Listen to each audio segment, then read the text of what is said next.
Ladies and gentlemen, we are upon service time. If I can invite the pallbearers to join us here at the rear of the hearse. If everyone else can please silence your cell phones for the service. And I'll invite the family to come back and take your seats.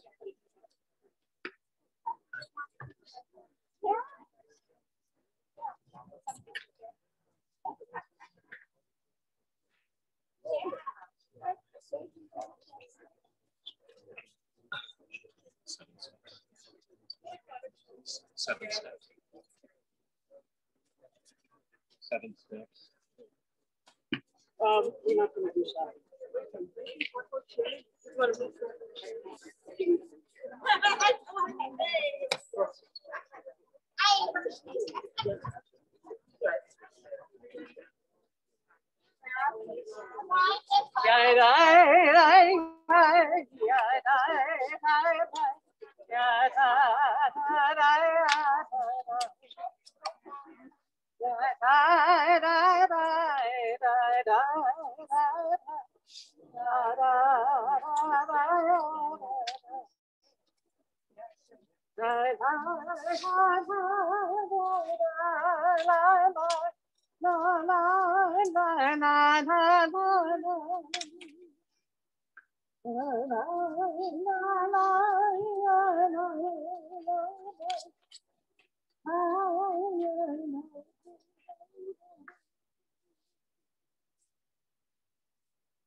Good morning.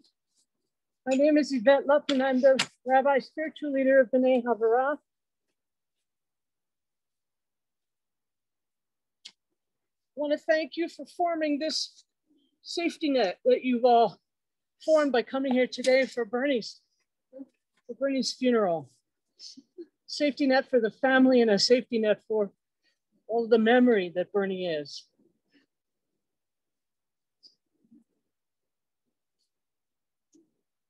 I feel like the casket should have bright stripes on it to match his personality, no?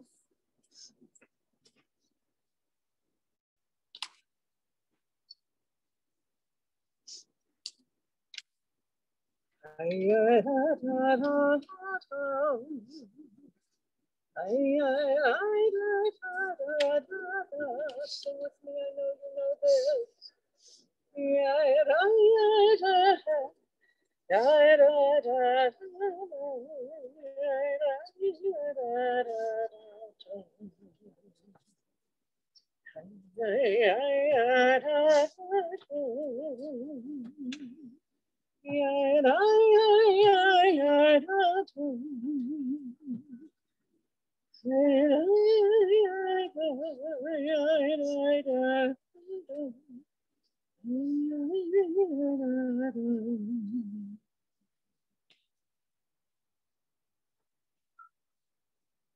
I'm so lucky to have been in a place where Bernie was a congregant. And there was never a time when I walked in the room and he saw me that he didn't just light up with a smile. And I know I'm not the only one. Part of the testimony to that is all of you that are gathered here and all of you that are watching. Perhaps couldn't be here in person. I think that Bernie ordered this day, frankly. A perfect day, perfect blue. When I got up this morning and I saw the sky, I thought, it's gorgeous. I know it's going to rain in the afternoon. It's gorgeous right now. This is when people are going to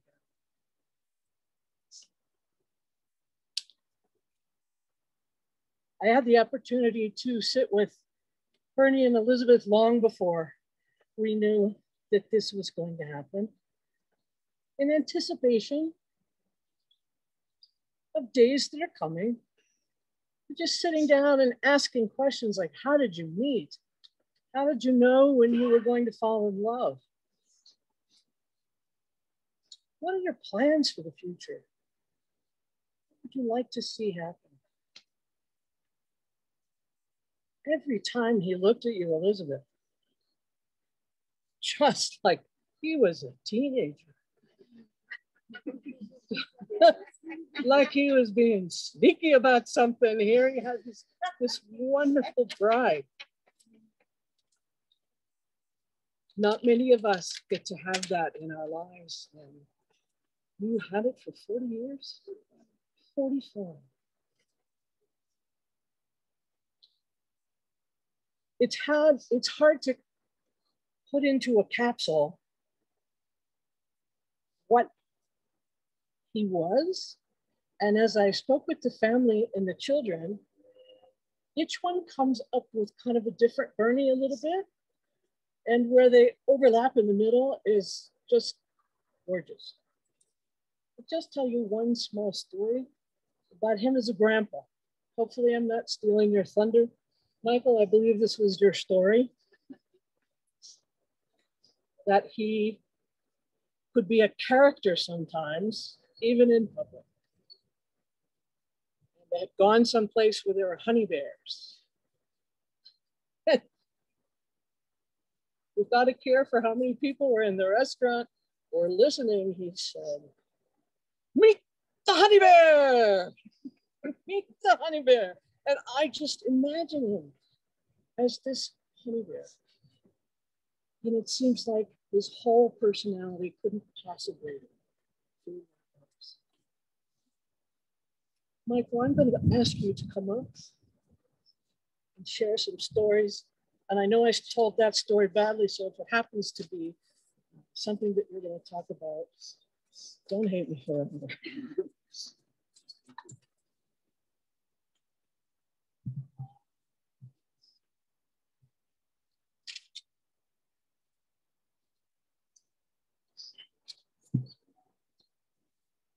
Thank you for being here to support Elizabeth, our family, and each other. I want everyone to take a moment and just look around, look to your right, look to your left, look behind you.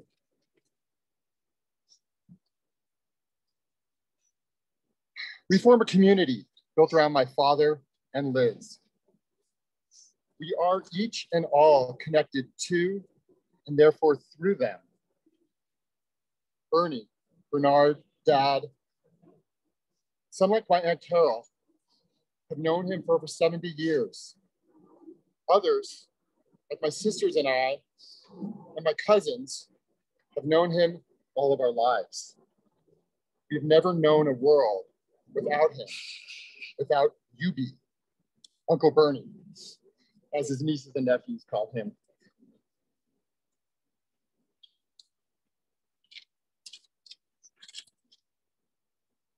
Those of you who knew my father when he was younger can attest. He was a bit brash and a bit wild. He rode a motorcycle. He was always buying property. He started various businesses. He invested in other people's business ventures. I count among them a hair salon, used car dealership, and my sister Wendy swears an ostrich farm. Is that true? That is unverifiable. He loved discovering new places to eat or visit, often off the beaten path. He was always on the move, discovering, learning, talking with people. As a teen, my only way to rebel against him was to live a fairly straight and boring life. But after he met Elizabeth and became a father to Lindsay, he mellowed. He didn't lose his energy or joy for life. He channeled it in a different way. For me, he became a model of how to support your children.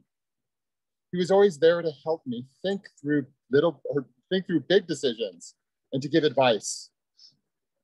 I hope that I can support my children, Noah and Lucy, who's unable to make it, in the same way, without question, generously and lovingly. My father also became a model of resilience and adaptability, dealing with a leg injury that impaired his mobility and eventually the loss of his hearing. Still, he never wavered from his ability to embrace life and fully engage with people and the world.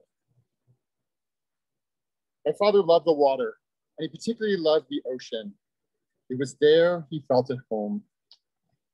And in spite of living in landlocked Colorado for the past 50 years, he found a way to get into the water several times a week.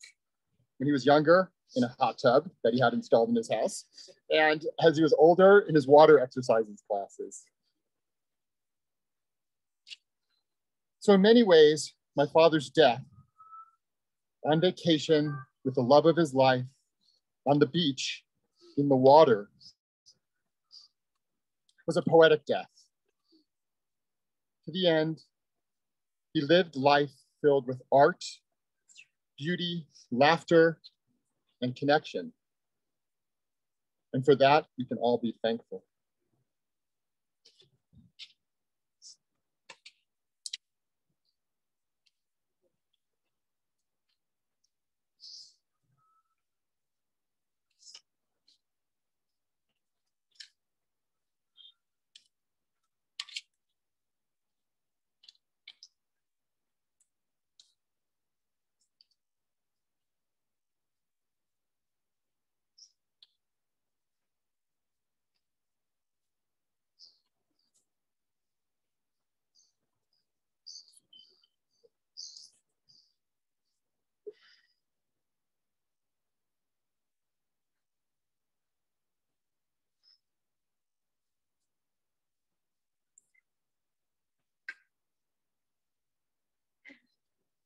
Our dad was a life force, and for me, it hasn't fully sunk in that he's gone. I deeply appreciate all of you being here while we celebrate his life and mourn his loss. What my dad may be the most well known for are some of the things I'll miss the most. His huge smile with warm eyes, big bear hugs, and his ability to be so engaged with whoever he was with, you'd swear you were the only person in the room. I feel fortunate to have come along in the second half of his life. Over the last 30 or so years, his gruff exterior gave way to a soft and emotional man who wore his heart on his sleeve and revealed his humanity. I have admired his way of being and grew to understand him more fully as I got older. I loved watching him reminisce about his childhood and experiences as a young man and retelling stories of the adventures he had throughout his life. You could see the love of life in his expressiveness, the love of life he carried through to the last day. Although being the daughter of a stay-at-home dad, or house husband as he liked to say, wasn't always easy, it afforded me tremendous time and experience with him that I know is unique. My dad taught me how to adventure. Spent 5 consecutive summers crisscrossing the entire US and Canada, taking a different route each year, in a champagne-colored Dodge Ram van that he converted into a camper of sorts. I learned how to be out of my comfort zone. I learned how to read a map, plan, and navigate. I learned how to check the engine fluid levels. I learned how to pitch a tent. And I learned how to make lunch for us on the lid of the cooler that sat between our 2 seats. I think I even had my first experience wielding a steering wheel sitting on his lap around age 8. We dug for crystals in Arkansas. We went to Mammoth Caves in Tennessee. We saw glaciers, Niagara Falls, and Mount Rushmore. We collected seashells on every beach we encountered, which was one of his favorite pastimes. We listened to Billy Joel and Simon and Garfunkel cassette tapes on repeat because I loved singing along. As I got older, the adventures continued, but that early exposure definitely had an effect on how I see and interact with the world even to this day. It broadened my perspective, and I'm so grateful.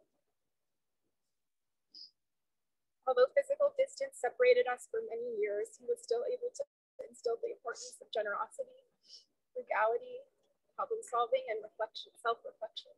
He taught me the right way to load a dishwasher and the right way to change the oil. He taught me that hard work pays off. My dad also taught me about love. While I was privy to some of their struggles, especially early on, the love he had for my mom was palpable. You could tell in the way he looked at her, the way he held her hand, and in the way he worked so hard on himself in the relationship. To impart little pearls of wisdom about how to make it work, and I'm thankful to have those stashed away. His absence leaves a big hole in my heart, but bigger is the part he filled with love and adoration.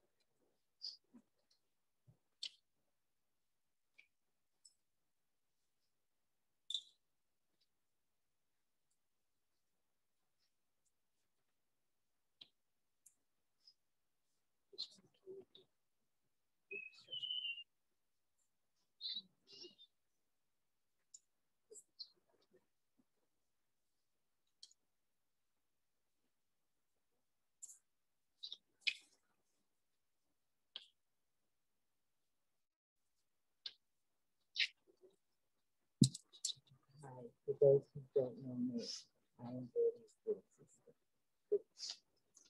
My daughter, Bernie to me, Bernard to listen. And you can't hear.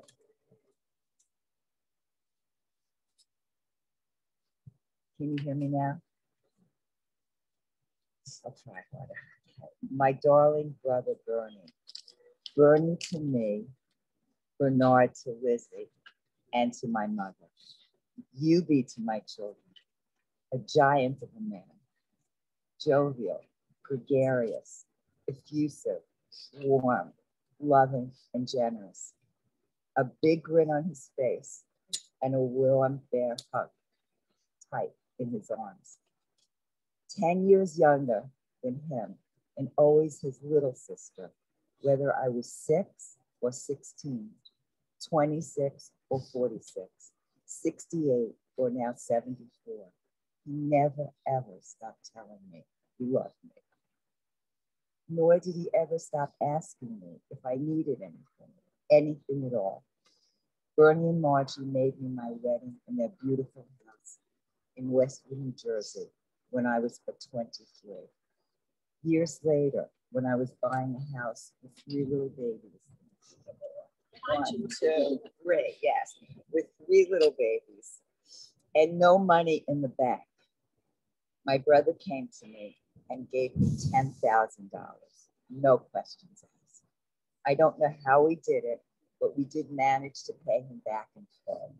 Not once did he ever ask for the money. When he visited us, which was often in New Jersey, one time we had a handyman special of a house, and he and my husband, Harold, went to Sears to buy tools.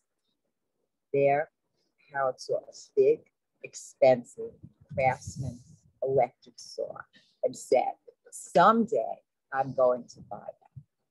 Well, someday came a week later, along with a loving note from my big brother. That was incredible. As our kids got older, I need to change something. Can you still hear me? As our kids got older, he invited us out in the winters to use his ski house in Copper Mountain, where all my kids learned to ski. He gave us a car to use, a place to stay, and the warmth of a loving family on a frigid day. We could not ask for more, except he did give even more than that. When he took Jessica for almost a year, when she studied special events with Lizzie. Trust me, having Jess to take care of as a teenager, you know, I love her a lot, was more special event than most of us could ever have. We were forever grateful. When the kids were launched, the 4 of us, Bernie, Lizzie, Harold, and I, spent a lot of time together exploring the parks out west and then traveling away to faraway places, Africa, the Galapagos, the Amazon, and Laos in Southeast Asia. Bernie always brought with him his special magic. One year, he made shell necklaces for all of the 16 travelers, which he proceeded to give out the first day on the trip. People were so stunned, but it actually set the tone for the rest of the trip for all of us. Rather than buying small snacks at rest stops only for themselves, people instead bought large amounts of snacks and shared them among all of us. On another trip, which was over Christmas and New Year's, he invited everyone for a drink at the bar and toasted to Christmas Eve to friends and fellow travelers. Again, it wasn't even Bernie's holiday. We were the only Jewish people on the trip. We also spent a lot of time together over the years at Telluride Film Festival, where Bernie would only go for the free movies, and they were in the park. That said, he never failed to set up chairs and blankets for the rest of us, if and when we wanted to join him for the talkbacks and outdoor movies. He was always giving, kind, and generous. As I think about Bernie and the impact he made on my life, I can't help but feel so lucky that he was my big brother, that he had a heart of gold, and he loved me, my husband, and my children unconditionally. My heart aches for you, Bernie, and I will miss you forever, my darling brother.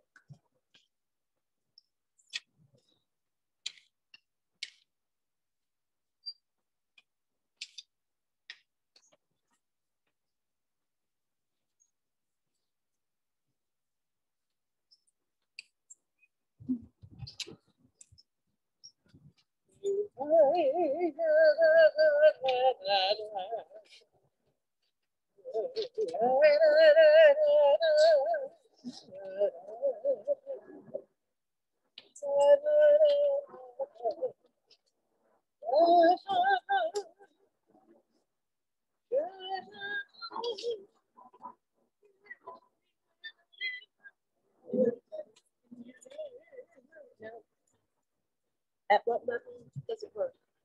Does this work? No, it has to be like right here. Does that work? Okay, we can do that. Hello and thank you.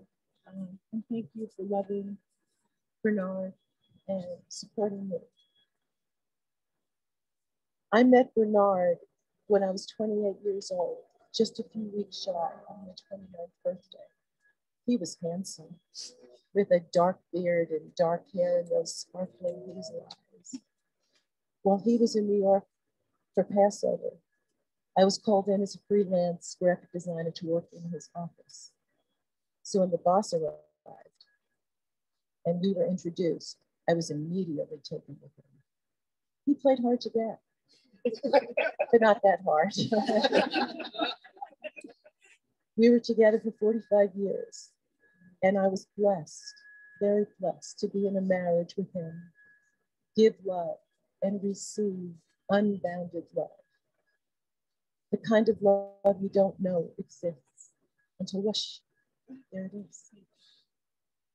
He was a unique person. I think you've heard about that. He was unique, strong-willed, yet gentle and kind, a generous and gracious man. Generous of spirit with his affection toward his family and dear friends. Generous with his offers to help anyone who needed anything. Whenever we visited my parents, he would fix things around their house. Same with other friends or family, anybody who needed any type of help, he could provide. He would. He'd reach out to engage anyone who stood still long enough for him to get their attention, telling them stories, engaging them, asking them about themselves. When he was young, he was a Boy Scout, Eagle Scout, rifle range counselor, and active in all the Jewish youth organizations his synagogue offered. A lot of times to meet girls, for sure. All his life, he took pride in his Jewish heritage and practices, always his own way. Early on, he knew art was his passion, and that carried him throughout his life. He was the artist for his high school publications, got to hang out with the really smart students, his words, because academia was never a passion for him. He was the love of my life, none before him, and honestly irreplaceable. A once-in-a-lifetime gift that I'd always be grateful for. Sure, we had our bumps like any long-term relationship. Who doesn't? But our last couple of decades, and in particular during the last 10 years, it got better and better.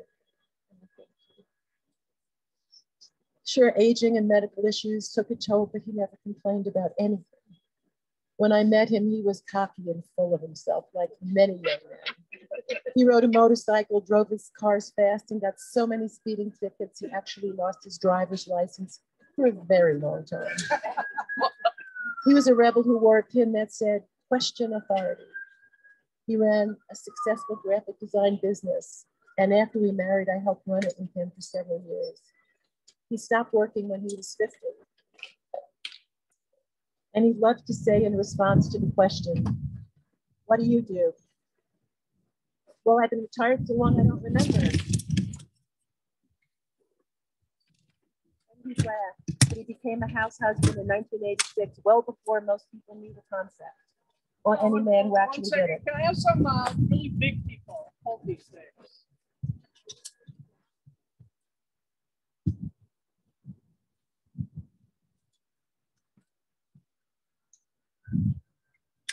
His smile lit up the world, and I basked in his love for life and zest for living fully.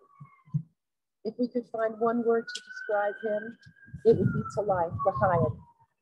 He was always completely present and engaged with you, never any artifice or pretense. We traveled the world to places far and near, Europe, Africa, China, Southeast Asia, South America, Turkey, all across America. He loved road trips, camping in the van Lindsay was talking about. Years ago, we owned a home in Florida for a few short blocks from the beach. We would go several times a year. And after we sold the house, we rented condos on the beach. It's fitting that he died the last day of our vacation in the ocean, at the beach, on our first holiday since the pandemic began. That Tuesday morning, I took a photo of him, waist high in the water with his hands raised like Zorba the Greek. Joy written all over him. Although a terrible shock, I know he was a happy man who was loved to the fullest, and he knew it. The space he left here on earth with his physical being will be missed beyond comprehension. His larger-than-life essence and spirit will remain in my heart forever. I acknowledge the presence of his dear sister, who you just heard from, Carol, my sister, here with us today, who lost both her two brothers and her husband. She's a sister to me and is also here with her children.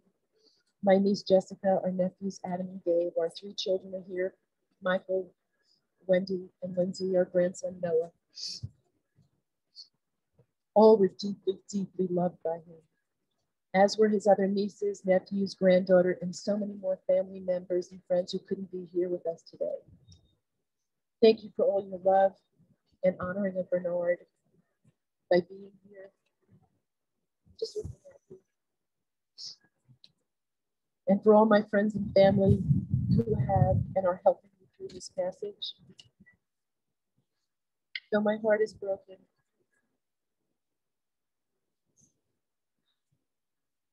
it is filled with gratitude for the blessing of having Bernard for 45 years. And thank you again for sharing this day with me. And because of the weather, we're going to move on. And if you're going to join us for the lunch, there'll be time to share more. We just can't do it now. And anybody can email and text and call anytime.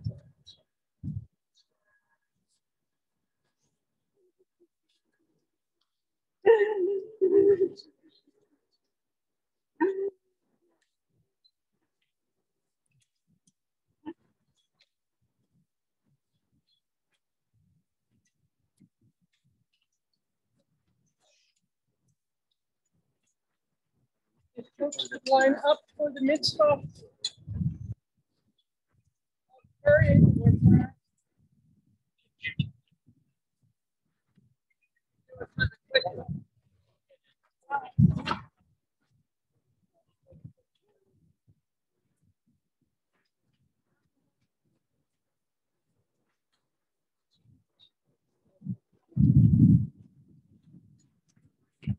I want to tell folks, if you are on your way to the meal of consolation, please, after the burial, for the meal of consolation, it will be at Emily and Mike's house. They are holding it inside, so don't worry, you'll be sheltered.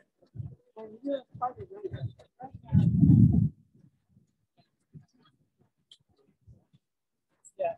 Let's lower the casket.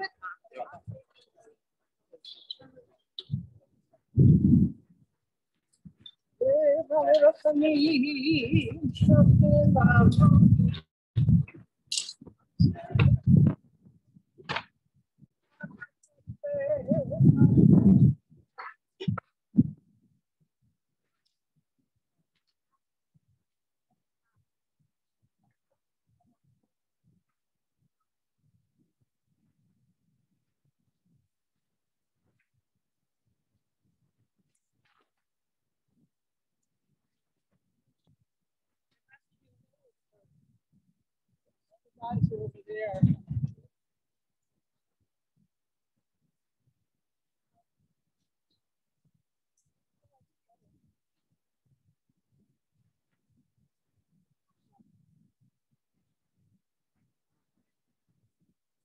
We're going to recite Kaddish now. Lowering of the casket. We get to safety. We're going to recite Kaddish now. Elizabeth, we're going to recite Kaddish now. Each Gadal. Meraba. Yama Isra Kinte Yamli Paute. The Hayakon is the home. The whole base Israel. Ba'adallah Uzman Amen. Shmei Rabbi Mibarach, the Allah, Omid Almayna. Para, the Yish Kabah, the Yish Al, the Tomam, the Yish Nasir, the Yish Hadar, the Yish Allah, the Yish Allah.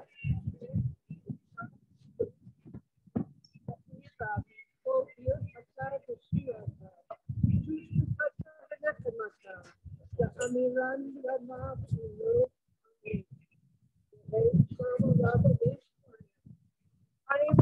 ויכול ישראל ואמרו אמן. עושה שלום במרומיו, הוא יעשה שלום עלינו ועל כל ישראל ועל כל יושבי תבל. אמן.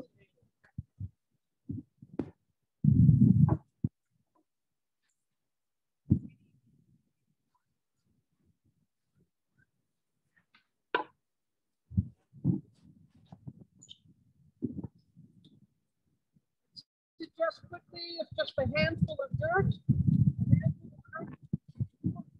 It's a mitzvah. And the guys are going to help us. Thank you, guys.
Covered the table.